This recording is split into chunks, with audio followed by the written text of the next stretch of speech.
Good morning, good afternoon, good evening, and welcome back to the podcast, the Evil Dungeon Master Universe podcast. I am your host, Vince, the Evil Dungeon Master, and welcome to Wednesday. I was going to say Tuesday. Wednesday, it's hump day, middle of the week, and it's time for another podcast.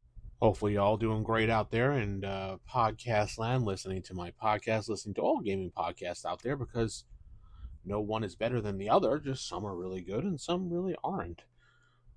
So today we're going to continue along with answering questions from my Facebook page, as I keep getting questions there, and I appreciate everyone that sends a message to me via Facebook page, because that's perfect.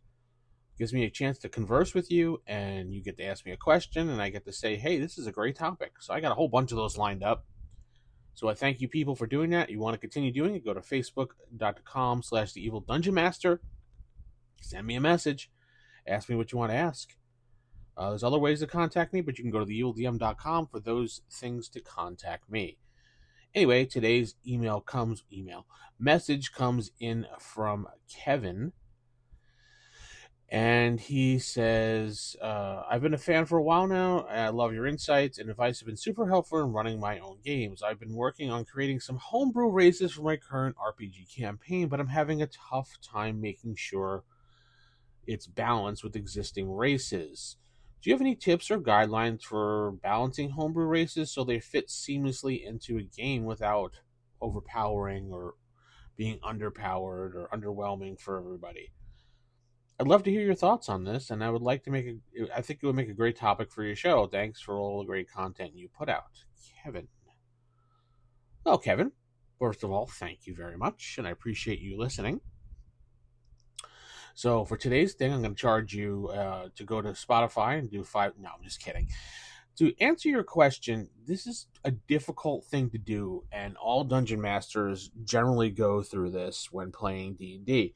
They want to invent their own races. They want to do their own character classes, and it's not that easy to do these things. Races are a little bit easier to do than a character class itself, but you have to look at what you have and look at what they did with those classes, like elves and dwarves and halflings. They all have their kind of like thing. They have their ability. They have, magic, caves, smaller, have the ability to do this or that.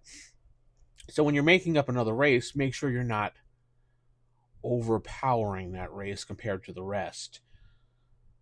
Maybe, like, for example, I was thinking in my head, well, what can I make up? And I was like, octopus-type people, all right. Amphibious beings with tentacles instead of arms, capable of living under water and land. They are known for their intelligence and dexterity. Able to breathe underwater, multiple tentacle attacks, and the ability to squeeze through tight spaces is something I came up with. But we'll say, so they're known for their intelligence and dexterity, so maybe I would give them a +1 on intelligence and dexterity. They would get an extra attack because they have tentacles, so I would give them 2 attacks to start with. And they can live underwater and land, so that's fine. Since they can breathe underwater and have another attack, and they're able to squeeze through tight spaces, we also have to put in the ability that octopus are kind of fragile. And they're easily squished, easily destroyed. So maybe for the trading off squeezing through tight spaces and how they can breathe underwater, we could take a -1 off their constitution, and we can say that they're more vulnerable to bruising and attacks. So maybe you can say they start with -2 on their HP. For every good thing you give, you have to try to balance it out with a bad thing, or I should say a bad thing, a negative thing about the race. Because if you give too many positives, it makes the rest of the races look like, why bother playing them? Like, everyone was like, why bother playing a human? Oh, they can only go unlimited in all classes. And later editions, humans get a bonus. They get an extra feat. Or they get extra skill points. Why would I bother playing it when I could play an elf that has like a +1 here and a +1 there?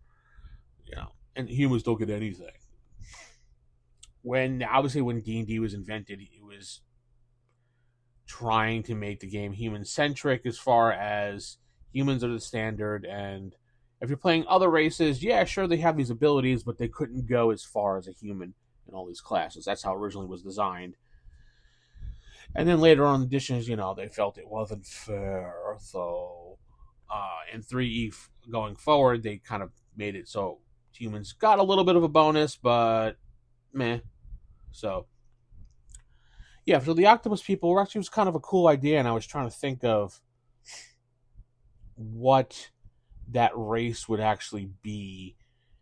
And I was driving down. Where did I put that piece of paper? Hold on a second here.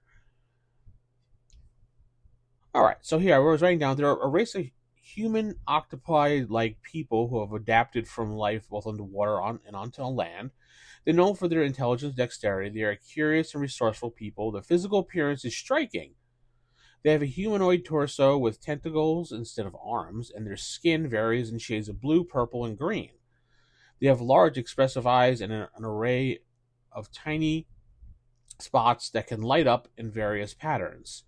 I don't know, I was trying to go off the octopus theme there.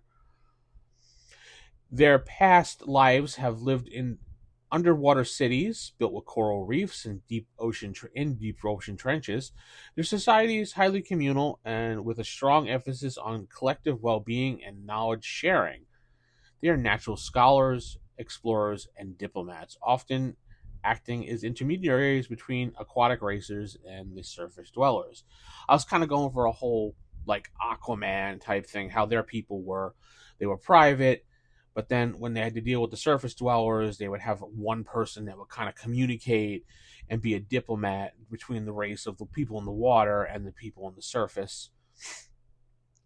Obviously, I gave them the ability to breathe out of water and in water so they can move freely between the two environments. Their dexterity comes from being flexible and strong at the same time, but they also have the ability. They also have the negative of being easily squishy. So octopus are very squishy, and when you do get a hold of them, you can easily just destroy them. I also was debating on whether they could change the color and texture of their skin to blend in with their surroundings, making them excellent at stealth. I'm not sure if I want to give that ability or not. Let's see, what else did I put here? And I was thinking, since they are an octopus, maybe they can have the ability of an ink cloud type thing as a defense mechanism, maybe like one time a day or something like that, or after a rest, depending on what edition you're playing. Maybe after a long rest or a short rest, they can create a 10-foot cloud of ink, and the cloud obscures the area for about a minute, and the octopi person can move through it and try to escape. It's kind of a distraction thing, like an octopus would do. Obviously, I would give them the ability to see in low light conditions, because of the sea, you would need to see very well because it's kind of dark. So, I mean, why not give them low light or dark vision or something like that? I would probably give them a bonus to using their tentacles to grip onto people when grappling only, because octopus are really good at doing that. And they also have their own form of communication with those spots that I was telling you, I was just describing before on their head, that would turn different colors. So when they're underwater, they can use these spots that do like the bioluminescent flashes underwater to communicate with one another, kind of like their own language. They don't actually have their own language. I'm trying to figure out, do I want to have them speak or convey speech through these little bioluminescent flashing? It's kind of an interesting idea. Do they speak or not? I haven't really got that far. But they are mostly explorers, and they value knowledge, so they're scholars. So, I don't know. I kind of like this race, but I don't know how far I would go with the race and how many people would actually play it, because it's kind of a weird race, especially if he's not able to speak. But there's some ideas there for you. Hopefully that was helpful to you, Kevin, giving you an example of what a custom race can look like and what you can do when you just kind of sit down and think about things. There's a lot of inspiration out there already of people making races, and if you want to just go out there and take a peek, go for it. Otherwise, just sit down and think about different animals and think about how those animals can relate to being a race. Look at what you have already, compare, try not to make it too powerful that it would take away from the other races, and then play test it. That's the big thing, play test it.